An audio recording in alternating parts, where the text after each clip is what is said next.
Hey guys, Stephen Tony here, and I am back with a new video. And for this one, I thought I would talk about my first 4K viewing experience, and that is with this baby here, Lucio Fulci's The Psychic. Now, before I start talking about my 4K experience, I'll just give you all a little uh, synopsis of the film, just in case anyone hasn't heard of this film already. Basically, this lady who is a psychic, played by the great Jennifer O'Neill. Yeah, yeah. She finds out as a child she has uh, psychic powers when she sees in a vision her mother throwing herself off of a cliff in England. And she grows up, ends up marrying this suave Italian businessman. And as she's driving home from seeing him off in his private business plane, she's hit with another vision. This time, she sees an older woman dead and bleeding, and sees someone else being sealed up in a wall alive. Ooh, creepy stuff. And while renovating her husband's childhood home, she finds the wall in her vision, breaks down the wall, finds a body, and her husband is accused of the murder. And basically, she teams with her sister in law and this parapsychologist who's helping her understand her gift. In the improving the husband's innocent. Yeah, that actually may have been slightly longer than I had anticipated for the brief overview, but okay, yeah, yeah. Anyway, like on to my first thoughts on my first 4K experience. Um, I'm enjoying it so far. Yeah. Um, the picture definitely looked better. There was a crisper image to it. The colors seemed more vibrant, like without any harshness on certain ones. There's a scene, well, actually, two or three scenes that take place in a room that's fully decked out in red. And I mean like red wallpaper, red furniture, red carpet, you name it. And normally a scene with like that much red, even in a Blu-ray image, hurts the eyes. Um, with the 4K, it didn't. Like it looked, absolutely natural, as if you were seeing it in a generic photograph. It looked good. Good. I am still playing with the settings on the TV. Initially, I had everything set on like vivid, but I started to see like all of the actors, like, skin turned like orangey. So like now I have it on a calibrated, and it looks absolutely wonderful. Full, like full. So yeah, I haven't got the sound set up yet or anything. I'm either gonna wait until like Black Friday or something, or the holidays, or there is set to be an Amazon Prime Day in October. So I mean, I might check it out then. So I really can't go too much into like the sound, but picture wise, I'm really impressed. It's not impressed. I mean, I think I was expecting this like huge change, but it's got like nice, improved image and stuff like that on a sub level. I mean, I think like once I'm fully like happy with like how I have the pictures set, I'll be seeing what I like what the rest of like you are seeing. So yeah, I like that is my first 4K viewing experience. I also wanted to talk about a few of the special features on here. I'm actually still going through them all, but I started off with the features with this new scan of the Little Scene documentary of Fulci Talks, which is really just Fulci being interviewed for about an hour and 20 some odd minutes, but it's a very like fascinating interview. Fulci like mainly like discusses his career. He does mention some like stuff with the friends. He also talks about how he met and started working with the big name filmmaker Steno, who's still very underrated. Like outside of Italy. He also talks briefly about when he was working with the comic duo Franco and Ciccio, how he first started as a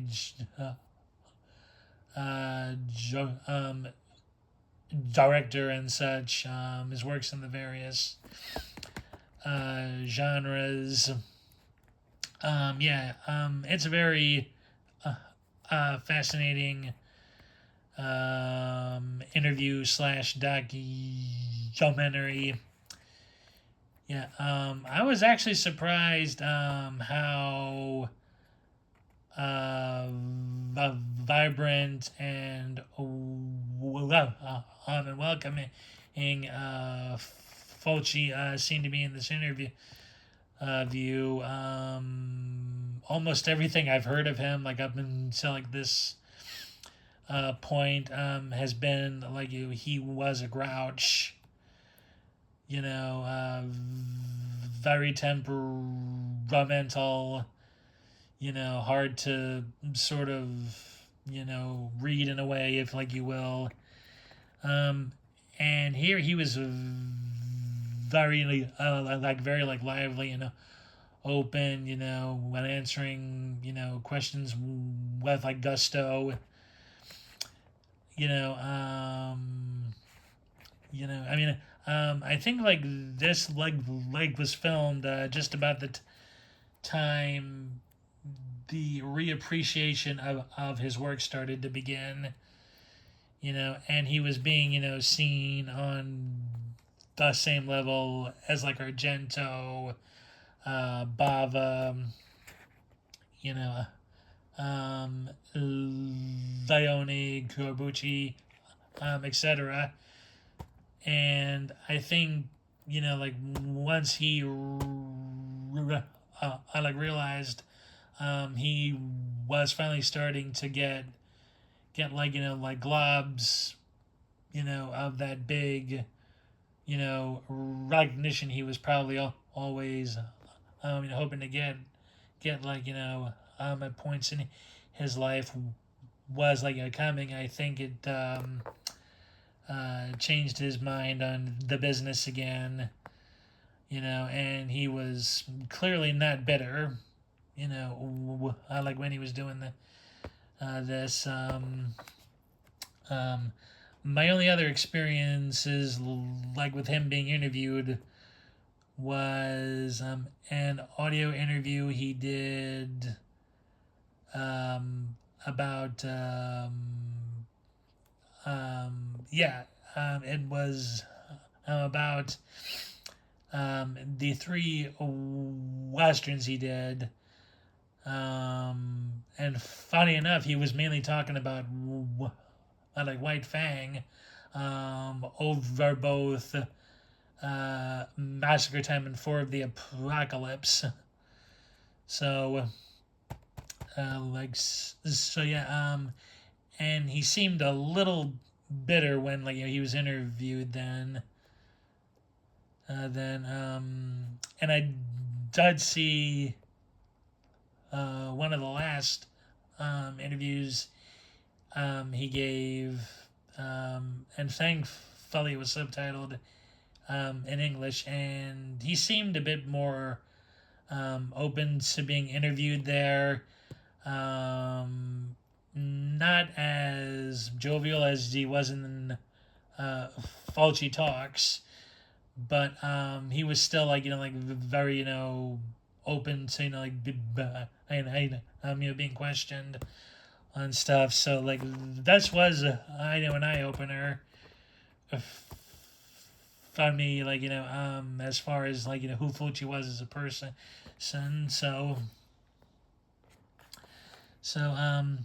the only other two features I've gotten through so far, other than the film and the Fulci documentary,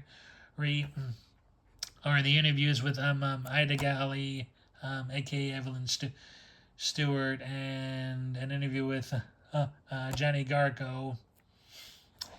Yeah, I like both of those are really good. It's nice that we still have some of the great talents of Italy still being able to share stories with us, and both Galli and Garco look excellent.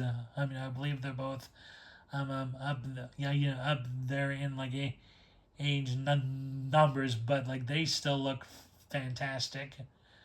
They haven't aged much at all, I think. I think, so, and, and both of, those interviews are, are fascinating. Again, it's mostly on the film, hence why they're being interviewed. Viewed, but a lot of the stories, on a lot of the, and at least one or two side stories each, are fun as well. Both, Galli and Garco seemingly got on well with Fulci. They had no complaints playing some. They both liked working with Jennifer O'Neill and Neil, and just some nice stories. I still have to see a bunch of the cruise interview views, but so far I am really enjoying it all. Yeah. Yeah, and not too much else to say. I mainly wanted to give my first impressions, I know the 4K, and also my thoughts on the Fulci piece, and some of the and some of the bonus interviews. But I do highly recommend picking up this 4 disc edition, because it has the 4K, 2 Blu-rays, and the CD soundtrack, which I haven't popped in yet. I was surprised to find that the watch tune in this was lifted by Tarantino for the Kill Bill 1 soundtrack, which is interesting. But I do highly recommend getting this edition. I'm making, and make sure it is this special one, because the standard 4K and standard Blu-ray don't have the Fulci they're like Fulci documentary, and also it hasn't got all of the second Blu-ray special features. It just has the it just has the ones on the first Blu-ray disc. So if you want the whole experience, the whole shebang, definitely get this set here. It is pricey, but it is totally worth it. And Sovereign, I think, is doing an excellent job with their 4Ks. I believe the 2 of the 3 4Ks I have now are actually Sovereign ones. Yeah, this one, and the Barbara Steele horror one, Danza Macabre. So yes, that'll do it for this video. Thank you for watching. Please give this video a thumbs up if you liked it, and also click that bell notification button, and subscribe if you haven't already, and want to see more content like this. So yes, thanks again. Take care, everyone, and I'll see you in the next video. Take care. Bye.